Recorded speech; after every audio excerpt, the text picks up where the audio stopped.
Oke, assalamualaikum warahmatullahi wabarakatuh. Saya Rian. Kali ini saya akan mencoba sharing pengalaman mengenai kerja di Jepang ya. Kebetulan saya sudah bekerja di Jepang dan sekarang ada di Jepang. Mungkin saya baru 1 bulanan, kurang lebih 1 bulanan di Jepang ya. Saya akan share kepada kalian, kali aja informasi ini menjadi informasi tambahan dan menjadi manfaat juga gitu ya. Kita hanya sharing saja di sini ya. Jadi seperti ini loh, bahwa di Jepang apa sih yang harus kalian persiapkan sebelum datang ke Jepang? Yang paling utama itu satu, bahasa. Jadi meskipun ya yang penting bisa kerja aja dulu ya, bahasa nanti mengikuti ya. Ya benar juga, tetapi tidak ada salahnya kalau kalian mengasah bahasa semaksimal mungkin di Indonesia akan menjadikan kalian mudah dalam bekerja. Karena jika kalian keterbatasan di dalam bekerja, yaitu di dalam bahasanya, itu akan menghambat pekerjaan kalian dan otomatis kalian itu tidak akan bisa bekerja. Tetapi jika kalian punya senpai ataupun yang mentoringnya itu orang Indo atau orang-orang kita, itu akan lebih mudah ya. Tetapi ada kalanya kalian bisa juga ditempatkan di perusahaan yang dimana kalian merupakan senpai pertama yang ada di perusahaan tersebut. Maka dari itu perlu effort lebih dalam berbicara bahasa Jepang, karena beda loh belajar secara textbook di dalam tulisan ataupun ketika kita belajar di LPK dengan terjun langsung ke dunia kerja itu sangatlah beda. Nanti kalian akan merasakan shock ya. Yang biasa menggunakan dalam pembelajaran itu kan bentuk sopan seperti menggunakan maske, tetapi bisa jadi ketika di tempat kerja itu jarang ditemukan ataupun jarang mendengar kalimat-kalimat yang menggunakan maske, tapi pakai bahasa-bahasa futsu, bahasa-bahasa. Jadi di tempat kerja itu kayuanya itu ya memang pakai bumbu itu bagus, tetapi yang penting yang diajak bicara mengerti apa yang disampaikan si pembicara gitu. Yang penting seperti itu, jangan coba semisal seadanya dengan maksud yang apa ingin kita sampaikan, yang penting nyampai. Itulah cara komunikasi di pabrik ya. Oh iya, saya ini di pabrik pengolahan makanannya. Saya bekerja di pabrik pengolahan makanan di daerah Fukuoka.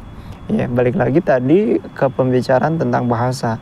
Maka dari itu, semisal nih kalian masih ada di Indonesia, masih menunggu COE pemilik perusahaan, itu ya surat izin itu, kalian di Indonesia sambil belajar tentang kaiwa, terus apalin kotoba sebanyak mungkin. Kalau kalian ditempatkan di pengolahan makanan, bahasa-bahasa tentang pengolahan makanan di resto dan juga di kaigo, tentunya dengan bahasa-bahasa resto dan kaigonya ya.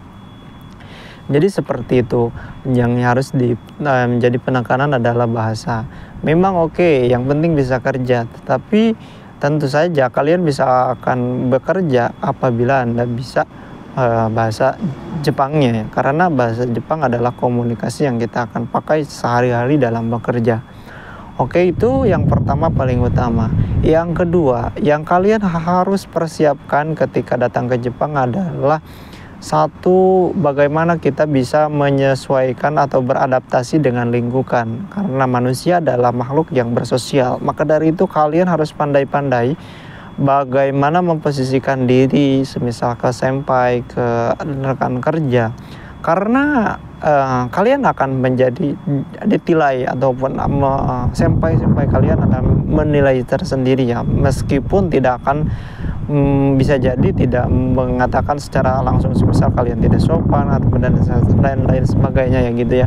Maka dari itu kalian harus lebih pandai-pandai memanage diri supaya bisa diterima oleh banyak orang, semua ya orang-orang suka kepada kalian. Maka dari itu kalian harus punya sikap seperti itu ya. Meskipun semisal di dalam tongkrongan teman-teman ataupun senpai-sempainya apa ya, kayak ke kita tuh kayak, mudah apa ya, kayak ya sasi gitu ya. Tapi tetap tata krama, sopan santun harus tetap dijunjung tinggi ya. Karena kita orang baru bagaimanapun. Biar senpai-senpai kita ataupun rekan-rekan kerja di dalam satu tim merasa nyaman ya di dalam bekerja. Oke, seperti itu.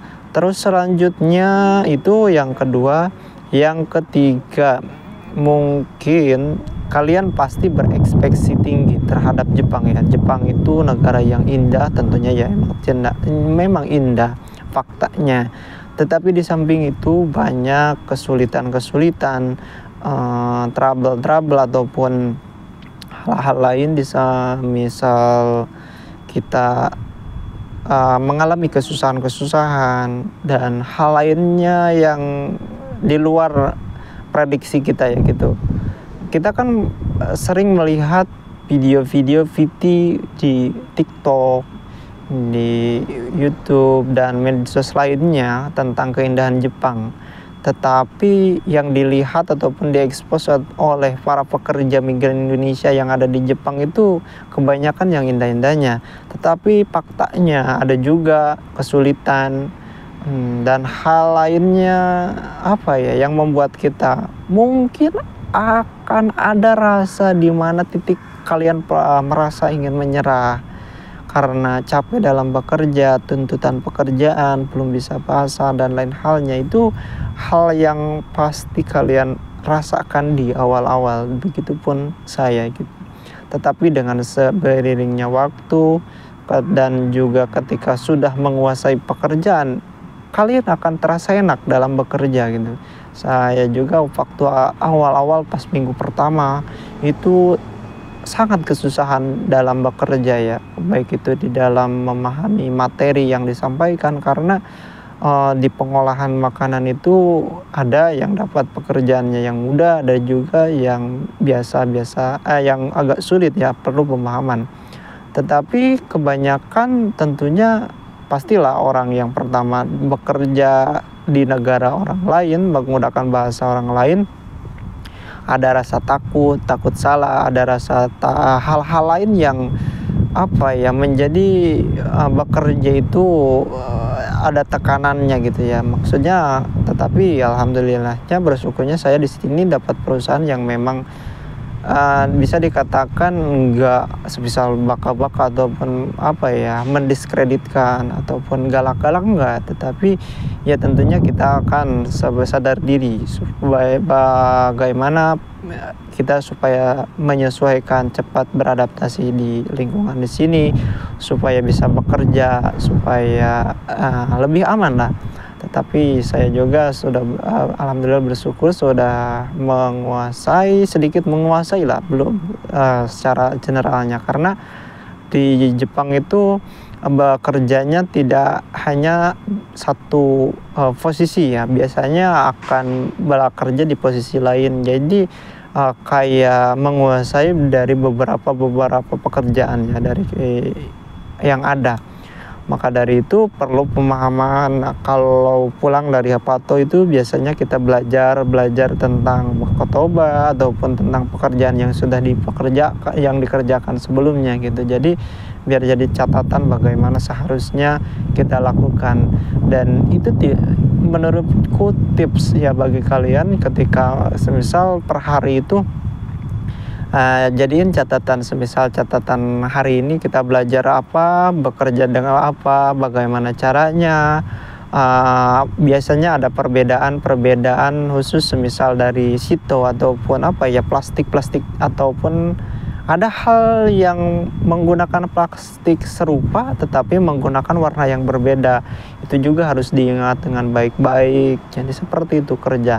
Tetapi menurutku tetap semangat bekerja di Jepang meskipun dengan berbagai risikonya. Tetap kalian semangat dalam bekerjanya ya, karena pas awal-awal pasti seperti itu, akan merasa capek, merasa apa ya, apakah saya bisa bekerja di sini, apakah saya layak untuk bekerja di sini, dan kayaknya harus menyerah. Misal berkata demikian, pasti akan mengeluh seperti itu semisal yang awal-awal. Tetapi itu hal yang wajar di awal ya, tetapi ketika berjalan 4 tahun nanti juga bisa kok dalam baik itu dalam bahasa ataupun di dalam bekerjanya.